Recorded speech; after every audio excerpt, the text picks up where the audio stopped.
السلام علیکم ورحمۃ اللہ وبرکاتہ۔ جیسا کہ آپ حضرات جانتے ہیں، یہ جو بریلوی حضرات تھے، جب بھی ان کو کوئی موقع ملتا ہے تو علماء دیوبند پر اعتراض کرنا شروع کر دیتے ہیں۔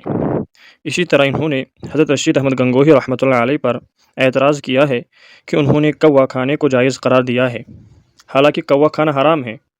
اس سے معلوم ہوا کہ گنگوہی رحمۃ اللہ علیہ نے یہ فتویٰ غلط دیا ہے۔ پہلے آپ یہ سمجھیں کہ جو کوا ہے اس کی دراصل 3 قسمیں ہیں۔ پہلی قسم تو وہ ہے جو صرف دانہ اور اناج ہی کھاتی ہے، اس کوے کا کھانا بالاتفاق علماء احناف جائز سمجھتے ہیں۔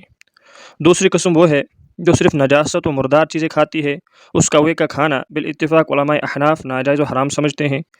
لیکن یہ جو تیسری قسم وہ ہے جو دانہ اناج بھی کھاتی ہے اور نجاست و مردار بھی کھاتی ہے، اس کوے کے بارے میں اختلاف ہے۔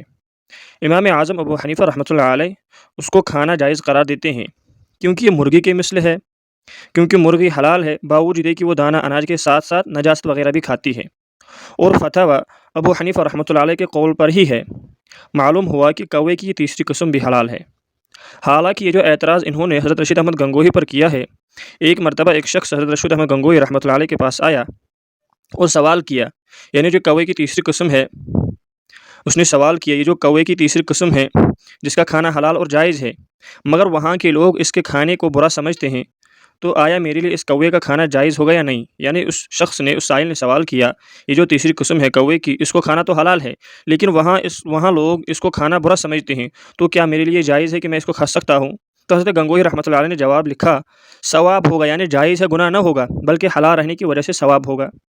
آپ خود اندازہ کیجئے، سائل کو خود معلوم ہے کہ وہ کوا کھانا جائز ہے، مگر پھر بھی وہ حضرت گنگوہی رحمۃ اللہ علیہ سے تاکید و تقویت چاہتا تھا تاکہ مزید اطمینان ہو جائے، کیونکہ بعض علاقے میں ایسا کوا کھانے کو کچھ لوگ جہالت کی وجہ سے برا سمجھتے ہیں۔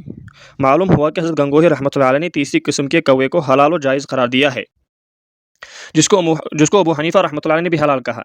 اگر اس کے باوجود جو حضرت گنگوہی رحمۃ اللہ علیہ پر اعتراض کیا جائے تو دراصل تمام فقہ احناف اور خود ابو حنیفہ رحمۃ اللہ علیہ پر بھی پڑے گا۔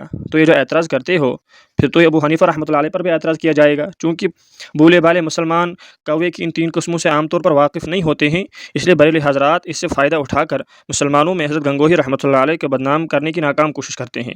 تو یہ سراسر بے سود بات ہے، بے فضول بات ہے، اس میں اصل میں کوئی حقیقت نہیں ہے، اس بات کی کوئی حقیقت نہیں ہے، یہ دراصل الزام ہی ہے۔